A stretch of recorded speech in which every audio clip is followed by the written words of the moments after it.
Honorable Shanakian Rasamanikam, you have 13 minutes. Thank you, Deputy Speaker. கடந்த வாரம் உங்கள் அனைவருக்கும் தெரியும், இந்த நாட்டிலே தமிழ் மக்கள், ஆயிரக்கணக்கான தமிழ் மக்கள் கொல்லப்பட்ட வாரம், முள்ளிவாய்க்கால் நினைவேந்தல் நடந்த வாரம்.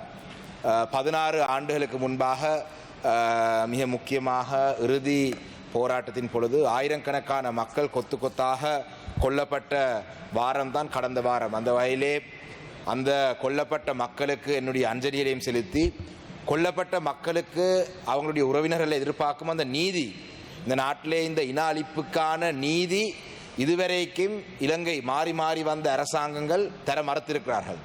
இந்த அரசாங்கத்தின் காலப்பகுதியிலேயும் அது நடக்கும் என்ற எந்த நம்பிக்கையும், நீதி கிடைக்கும் என்ற எந்த நம்பிக்கையும் எங்களுக்கு இல்லை. இதை பற்றி நாங்கள் எங்களுடைய கட்சியை பொறுத்தளவிலே இது நாட்டிலே நடந்தது இன அழிப்பு, ஆனால் அதை ஒரு சர்வதேச நீதிமன்றத்தில் நிரூபிக்கிறது கஷ்டம் என்று சில சொன்ன கருத்தலை வைத்து நாட்டில் இன அழிப்பு நடக்கவில்லை என்று இலங்கை தமிழரசு கட்சியை சேர்ந்த நாங்கள் சொல்றதாகவும் பலர் குற்றச்சாட்டுகள் முன்வைக்கிறார்கள். ஆனால் இந்த நாட்டிலே இந்த நடந்த இன அழிப்புக்கான நீதி வேணுமென்றதிலே தொடர்ச்சியாக சர்வதேச ரீதியாகவும் சரி, உள்நாட்டுக்குள்ளேயும் சரி, இதுக்காக குரல் கொடுத்து கொண்டிருக்கிற பிரதானமான கட்சி இலங்கை தமிழரசு கட்சி தான். அதை நாங்கள் தொடர்ச்சியாக எங்களுடைய மக்களுடைய சார்பிலிருந்து செய்வோம். நீங்கள் பார்த்திருப்பீங்கள், கடந்த வாரத்திலே 18ஆம் தேதி ஆயிரக்கணக்கான மக்கள் தாங்களாக, இது ஒரு அரசியல் பின்னணி இல்லாமல் தாங்களாக முள்ளிவாய்க்காலிலே அவர்கள் ஒன்று சேர்ந்திருந்தார்கள். வடக்கு கிழக்கு தமிழர் தாயம் முழுவதும் எல்லா பிரதேசங்களிலும் முள்ளிவாய்க்கால் கஞ்சி கொடுக்கப்பட்டது. இதெல்லாம் அரசியல் பின்னணியிலே நடந்த விடயங்கள் அல்ல. எங்களுடைய மக்கள், கொல்லப்பட்ட மக்களுக்கு நீதி வேணும் என்றதிலே மிக உறுதியாக இருக்கிறார்கள். இதை நீங்கள் மறக்க முடியாது. அண்மையிலே கனடாவிலே ஒரு ஒரு ஒரு இந்த இன அழிப்பு சம்பந்தமான ஒரு சின்னம் உருவாக்கப்பட்டதன் பொழுது நான் பார்த்திருந்தேன், வெளிவிவகார அமைச்சர் கனடா தூதுவரை அழைத்து அதை பற்றி ஒரு விளக்கம் கொடுத்திருக்கின்றார். ஆனால் நடக்க வேண்டியது என்ன? இந்த நாட்டிலே தமிழ் மக்கள் கொத்து கொத்தாக கொல்லப்பட்டதா இல்லையான்றது உங்களுக்கு தெரியும். ஆனால் அதுக்கு இலங்கை அரசாங்கம் பிழை செய்ய இல்லை என்று நீங்களும், இந்த அரசாங்கம் அந்த காலப்பகுதியில் இந்த அரசாங்கம் பதவியில் இருக்கவில்லை, அதை அந்த அந்த ஆட்சியிலே இருந்தவர்களே இந்த அரசாங்கம் பாதுகாக்க நினைக்கிறார்கள் என்று சொன்னால் அது வேற விடயம். ஆனால் ராஜபக்ச குடும்பத்துக்கு எதிராக தொடர்ச்சியாக கருத்துகள் வெளியிடும் இந்த அரசாங்கம் உண்மையிலே அந்த குற்றங்களை செய்தவர்களை தண்டிக்க வேண்டும் என்று நினைத்தால் இந்த விடயத்துக்கு ஒத்துழைப்பை வழங்கலாம், விசாரணைகளை ஆரம்பிக்கலாம். ஆனால் உள்நாட்டு விசாரணையும் இல்லை, சர்வதேச விசாரணையும் இல்லை. தொடர்ச்சியாக தமிழ் மக்கள் நீதி இல்லாத ஒரு நிலைக்கு தள்ளுவதுதான் இந்த அரசாங்கத்துடைய நோக்கம் என்றது மிக தெளிவாக எங்களுக்கு தெரிகின்றது. நாட்டிலே உங்களுக்கு தெரியும், நாட்டிலே ஜனாதிபதி அவர்கள் நேற்றைய தினம் யுத்தம் கொண்டாடுவதற்கு, யுத்த வெற்றியை கொண்டாடுவதற்கு சென்றிருந்தார். மிக தெளிவாக தெரிகின்றது. நாட்டிலே அவருடைய, இந்த நாட்டிலே தமிழ் மக்கள், கொல்லப்பட்ட தமிழ் மக்களுக்கு நீதி வேணும் என்று 18ஆம் தேதி தங்களுடைய மக்கள் ஒன்றாக சேர்ந்து தமிழ் மக்களுக்கு, கொல்லப்பட்ட தமிழ் மக்களுக்கு நீதி வேணும் என்றதிலே உறுதியாக இருக்கிறார்கள். நாட்டினுடைய ஜனாதிபதி 19ஆம் தேதி போரினுடைய வெற்றியை கொண்டாடுற நிகழ்ச்சியிலே இருக்கின்றார். அப்ப இதிலே மிக தெளிவாக தெரிகின்றது, தமிழர் தேசம், தமிழ் மக்கள், தமிழ் மக்களுக்கு நீதி வேணும் என்றதிலே உறுதியாக இருக்கிறார்கள். தமிழ் மக்களுடைய பிரதானமான கட்சியாகிய நாங்கள் எங்களுடைய மக்களுடன் இருக்கின்றோம். அரசாங்கம் கடந்த காலத்தில் இருந்த அரசாங்கங்களை போல வெற்றி கொண்டாட்டத்தில் ஈடுபட்டார்கள். அதிலே எந்த மாற்றம்? தமிழர் தேசம், தமிழ் மக்கள், தமிழ் மக்களுடைய எதிர்காலத்துக்காக நாங்கள் இருக்கின்றோம். இந்த நாட்டிலே இராணுவத்தை பாதுகாக்க வேணும், போர்க்குற்றங்கள் நடக்கவில்லை, இந்த கடந்த காலத்தில் இருந்த அரசாங்கங்களை பாதுகாக்க வேண்டும் என்றதே உறுதியாக இருக்கின்றார்கள் என்றது மிக தெளிவாக தெரிகின்றது. அப்ப அந்த வகையிலே இதை பற்றி தமிழ் மக்கள் கடந்த தேர்தலிலே சரியான பாடம் போட்டிருக்கின்றார்கள்.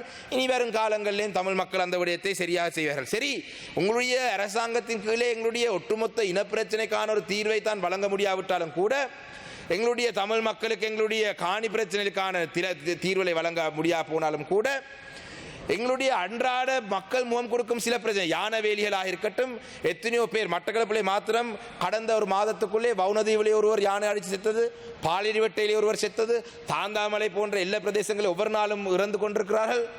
அந்த வகையிலே அதுக்கும் ஒரு தீர்வில் என்றது இந்த இடத்திலே கவலையாக சொல்லணும். ஆனால் I would like to acknowledge one thing that the President said in his speech yesterday. He mentioned that, at least in his speech, he mentioned that it is not only the mothers from the south who are grieving the soldiers who were killed, but in the north and the east, that the Tamil mothers were also grieving the lost one, their loved ones who they lost in the last stage of the war. So I'd like to acknowledge the fact that President has gone on to say that at the war memorial or whatever, victory memorial or whatever he has to in that event. But one thing that I would like to say is the President mentioned about creating some Sri Lankan celebration day or something like that. I think Honorable Deputy Speaker, it was in the budget speech as well, that a new day was going to be allocated where all Sri Lankans get together and celebrate being Sri Lankan. I think that event can be scrapped now. We don't need that event anymore. Because it's very clear that the Tamil people on the 18th of May remembered their loved ones, remembered their dead. They continued the call for justice for the people that they lost, killed at the hands of the army on the 18th. And the President commemorated the war heroes, as so-called war heroes of the South, on the 19th. So it is very clear that there is a division between the Tamil nation and the Sinhala nation. Tamil nation on the 18th, they were on the streets remembering the loved ones who were killed. President on the other hand on the 19th. So I think Honorable Deputy Speaker, at your group meeting or whatever, when you get the opportunity, tell the President that let's not waste any more funds on trying to create a fake Sri Lankan day where clearly there is a division in this country. So having said that, there's one other thing that I would like to raise in this house about the land issues as well. I saw in the morning the minister in charge of agriculture and the Prime Minister were both engaging in exchange of words about this gazette that was issued about land. Now I'd like to read out something that Honorable M.A. Sumandiran has shared on his Facebook page about this gazette, and I'm sure the Justice Minister is also here. He's a very senior and recognized, accepted lawyer, Mr. Sumandiran, and I know your President also seeks his legal advice before he became President. I don't know if he still does that, but on his Facebook he has mentioned very specifically about this gazette. He's mentioned it in Tamil, so let me read it out. இந்த காணி அரசாங்கம் தமிழ் மக்களுடைய காணிகளை அபகரிப்பு செய்கிற விடயம் தொடர்பாக முன்னாள் பாராளுமன்ற உறுப்பினர் எங்களுடைய கட்சியினுடைய செயலாளர் சுமந்திரன் அவர்கள் தன்னுடைய முகநூலிலே ஒரு பதிவொன்றை இட்டிருக்கின்றார். ஜனாதிபதி அவர்களும் கடந்த காலத்திலே அவருடைய சட்ட ஆலோசனை கேட்ட ஒருவர், எனக்கும் அது தெரியும், ஜனாதிபதியாக வர முன்பு. அந்த வகையிலே அவர் இந்த விடயத்தை கவனமாக கரிசனையில் எடுத்து எங்களுடைய தமிழ் மக்களுடைய காணிகளை அபகரிப்பு செய்வது அரசாங்கம் நிறுத்த வேண்டும் என்றதை இந்த இடத்தில் சொல்றேன். ஜனாதிபதி சட்டத்தரணி எம்.ஏ. சுமந்திரன் அவர்கள் தன்னுடைய முகநூலை பதிவிட்டிருக்கிறார். நான் வாசிக்கின்றேன்.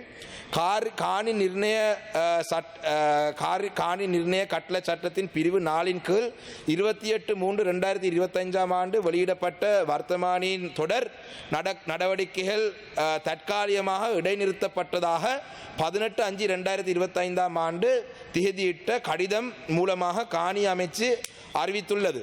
ஆனால் தமது உரித்து சம்பந்தமாக எவரும் உரிமை கோரால் விட்டால் அந்த காணி அரச காணி என்ற கட்டாயம் பிரகடனம் செய்ய வேண்டும் என்று இச்சட்டத்தின் பிரிவு 5(1) கூறுகின்றது. ஆகையால் குறித்த வர்த்தமானி மீள கைவாங்கப்பட்டால் மட்டுமே இந்த விடயம் தீர்க்கப்படலாம். அதாவது இன்றைக்கு காலையிலே அமைச்சர் பிரதமர் எல்லாம் இந்த தமிழ் மக்களுடைய காணிகளை அரசாங்கம் அபகரிப்பு செய்வதை நாங்கள் நிறுத்திவிட்டிருக்கிறோம், அதுக்கான ஒரு காலத்தை நாங்கள் நிறுத்தியிருக்கின்றோம் என்று ஒரு கடிதத்தை அனுப்பியிருக்கின்றார்கள். ஆனால் அந்த வர்த்தமானி மீளப்பெறும் வரைக்கும் அந்த வர்த்தமானி அப்படியே செல்லுபடியாகும் என்றதை எங்களுடைய ஜனாதிபதி சட்டத்தரணி அவர்கள் சொல்லியிருக்கிறார். அப்ப தமிழ் மக்களுடைய காணிகளை நீங்கள் அபகரிக்கிறது என்றது மிக தெளிவாக தெரிகின்றது. அப்ப இந்த வர்த்தமானியை நீங்கள் மீளப்பெறாமல் விட்டால் தமிழ் மக்களுடைய காணிகளை நீங்கள் அபகரிக்க செய்ய போறீங்கன்றது உறுதியான ஒரு விடயம். அந்த வகையில் இந்த நாடகங்களை நிறுத்திவிட்டு தமிழ் மக்களுடைய காணிகளை நீங்கள் கட்டாயமாக எங்களுடைய யுத்தத்தால் பாதிக்கப்பட்டு கொல்லப்பட்டு இந்த நாட்டிலே அடி வாங்கி நாட்டை விட்டு வெளியிலே சென்றவர்களுக்கு நீங்க கொடுத்திருக்கிற காலத்துக்குள்ளே வந்து இந்த தங்களுக்கான காணி சொல்ல முடியாமல் போனால் அந்த காணி அரசு உடைமையாகும். அப்ப இதை உடனடியாக அரசாங்கம் நிறுத்த வேண்டும் என்றதை இந்த இடத்திலே நான் சொல்ல விரும்புகிறேன். அதே போலதான் இந்த தேர்தல் வெற்றியை பற்றியும் சொல்லணும். රටතුල මේ ඇතිවෙච්ච මේ ඡන්ද මැතිවරණ ප්‍රතිඵලය ගැනත් ගරු නියෝජක කතානායකතුමනි කාරණා දෙක තුනක් මම මේ අවස්ථාවේ කියන්න ඕනේ. මට මතකයි ජනාධිපතිතුමා කොහෙදෝ කතාවකදී කිව්වා, ජනාධිපතිතුමා වෙන්න කලින්ද පස්සෙත් දන්නේ පහුගිය ආණ්ඩුවල කාලවලදී දිස්ත්‍රික්කවල ඇවිදින්න බෑ, ඇමතිවරු ඇඟේ හැප්පෙන සයිස් එකට ඇමතිවරු හිටියා කියලා. ඇවිදන් යනකොට ඇඟේ හැප්පෙන එච්චර ඇමතිවරු හිටියා කියලා. ගරු නියෝජක කතානායකතුමනි, මේ මැතිවරණ කාලය තුල උතුර සහ නැගෙනහිර තුල අපිට පාර යන්න බෑ. ඇමතිවරු ඇඟේ හැප්පෙන සයිස් එකට හිටියේ. නියෝජ්‍ය ඇමතිවරු කියලා කියනවා කැබිනට් ඇමතිවරු කියනවා අපි දන්නෙත් නැහැ කවුද කියලා. ඇයිල්ල ඇඟේ හැප්පෙන සයිස් එකට ඇමතිවරු. ඇයි? උතුර සහ නැගෙනහිර පළාත් පාලන මැතිවරණයේ ඡන්ද දිනන්න ඕනේ කියලා. මේ ආණ්ඩුව මං හිතන්නේ මේ පළාත් පාලන ආයතනය පළාත් පාලන මැතිවරණය අනවුන්ස් කරන් පස්සේ මං හිතන්නේ රටේ කිසිදු වැඩක් වෙන්නේ නැතුව ඇති. ඇමතිවරු ඔක්කොම පාරේ. ඡන්ද කැම්පේන් එකේ ජනාධිපතිවරණය පාරේ. අගමැතිතුමිය පාරේ. මං හිතන්නේ කොළඹ ජනාධිපති ලේකම් කාර්යාලයේ වැඩක් වෙන්නත් නැතුව ඇති. අගමැති කාර්යාලයේ වැඩක් වෙන්නත් නැතුව ඇති. මොකද ඇඟේ කොහොමත් වෙන්නේ නැති දේවල් ඒක නිසා ඇඟේ හැප්පෙන සයිස් එකට ඇමතිවරු හිටියා. නියෝජ්‍ය ඇමතිවරු හිටියා. පොරොන්දු දුන්නා. ඒ කියන්නේ මැතිවරණ නීති උල්ලංඝනය කරමින් පොරොන්දු දුන්නා. මඩකලපුව දිස්ත්‍රික්කයේ වැඩිම මැතිවරණ ප්‍රචණ්ඩක්‍රියා කරේ NPP එක. මඩකලපුව දිස්ත්‍රික්කයේ මැතිවරණ නීති වැඩිපුරම උල්ලංඝනය කරේ NPP එක. ඒක රෙකෝඩ් එකේ තියෙනවා. මම පැමිණිලි කරලා තියෙනවා. ඉතින් ඒක නිසා මම මේ කියන්න ආවේ ගරු නියෝජ්‍ය කතානායකතුමනි ඊට පැහැදිලි තීන්දුවක් රටේ ජනතාව දීලා තියෙනවා. උතුර සහ නැගෙනහිර විශේෂයෙන්ම එක ප්‍රාදේශ සභාවක් පිහිටවන්න බෑ. දෙමළ බහුතර ජීවත් වෙන ප්‍රදේශ එකක් පිහිටවන්න බෑ. එක ප්‍රාදේශ සභාවක් දින්නේ නැහැ. ඒකේ කොට්ටාසයක් දැක් දිනට එකක්වත් දින්න බෑ. ඉතින් ජනතාව ඉතා පැහැදිලි පණිවිඩයක් දීලා දෙනවා. උතුරු නැගෙනහිර විතරක් නෙවෙයි. ලංකාවේ දකුණෙත් එහෙම තමයි.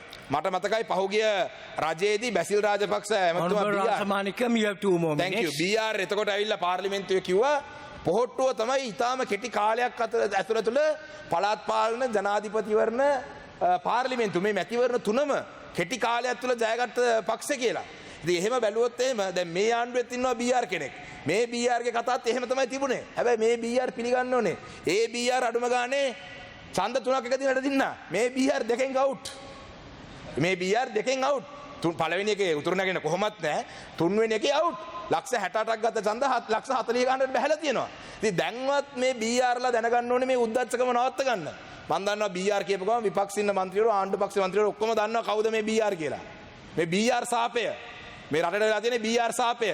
2009 ඉඳන් තිබ්බ වෙන BR කෙනෙක් මේ අවුරුද්දෙත් මේ පාර්ලිමේන්තුවේ ඉන්නවා BR කෙනෙක්. ඒ BR ගේ සාපය තමයි මේ ලංකාවට වෙලා තියෙන්නේ. අද බලන්න රට තුල 45කට අධික පිරිසක් වෙඩි තැබීම් සිදුවලා තියෙනවා ලංකාව තුල. මේවා නීතිය පිළිබඳ ඇමතුමා ඉන්නවා ආරක්ෂාව පිළිබඳ ඇමතුමා ඉන්නවා. මේවා එහෙම යට ගහන්න බෑ. කවුරු මැරුණත් කවුරු රට තුල ඕන එක්කෙනෙක් ඇවිල්ලා වෙඩි තියලා යන්න පුළුවන් තත්ත්වයක් ඇවිල්ලා තියෙන්නේ. ඉතින් මේ උද්දච්චකම නවත්තලා දැන් හරි ඉතා පැහැදිලි පණිවිඩයක් රටේ ජනතාව දීලා තියෙනවා. ඉතා පැහැදිලි පණිවිඩයක් දීලා තියෙනවා. අපිත් කිසිම අවස්ථාවක් අපිත් කැමති මේ ඕන්නම් ආණ්ඩුවත් එක්ක අපිට ආණ්ඩුවත් එක්ක කිසිම ප්‍රශ්නයක් නැහැ. ආණ්ඩුව විවේචනය කරන්න ඕනෙත් නැහැ. ආණ්ඩුව කරන ක්‍රියාමාර්ගයන් පිළිගත නොහැකි නිසා තමයි අපි මේ විවේචනය කරන තත්ත්වයට ඇවිල්ලා තියෙන්නේ.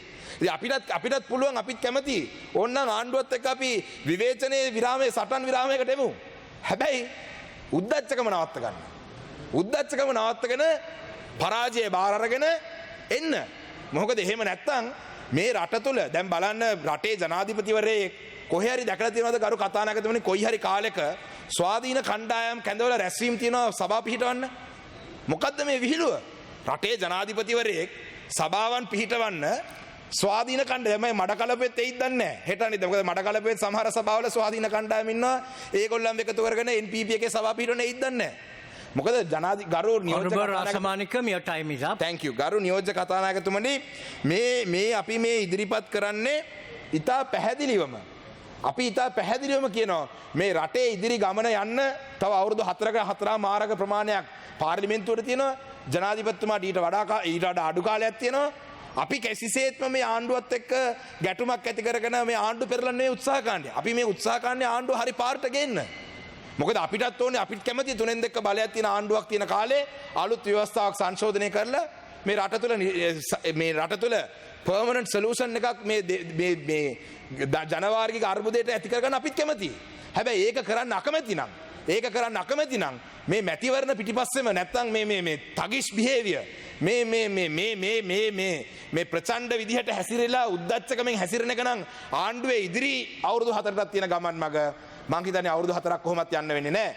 ඊට කලින් මේ ආණ්ඩුව කඩා වැටෙයි මේ විදිහටම ගියොත්. ඒක නිසා ගරු නියෝජ්‍ය කතානායකතුමනි අද මේ විවාදයට මම සම්බන්ධ වෙලා මම මේ කියපු කාරණා පිළිබඳව මං හිතන්නේ මේ ඉන්න ඇමතිවරු හොඳට අහුම්කම් දීලා ඕගොල්ලන්ගේ රැස්වීම් වල හරි කතා කරලා මේකට හොඳ වැඩපිළිවෙලක් ඉදිරි ගමනට ආරම්භ කරන්න. එහෙම නැත්නම් මේ විදිහටම නම් හැසිරෙන්නේ අපිටත් කරන්න දෙයක් නැහැ. අපිටත් ආණ්ඩුව විවේචනය කරන කරන්න දෙයක් නැහැ. අපි සූදානම් උතුර සහ නැගෙනහිර සංවර්ධනය කරන බිලියන 75ක ඩෙවලොප්මන්ට් ෆන්ඩ් එකක් ගේන්න ජනාධිපතිතුමාට කතා කරලා තියෙනවා. අපි සූදානම් වැඩ කරන්න. හැබැයි උද්දච්චකම නවත්තගෙන පරාජය බාර අරගෙන සාමාන්‍ය මිනිස්සු වගේ ඉන්න මේ මෙතන මේ BR ලගේ කටයුතු පොඩ්ඩක් මෙල්ල කරගන්න කියන එකයි කියන්නේ. බොහොම ස්තුතියි.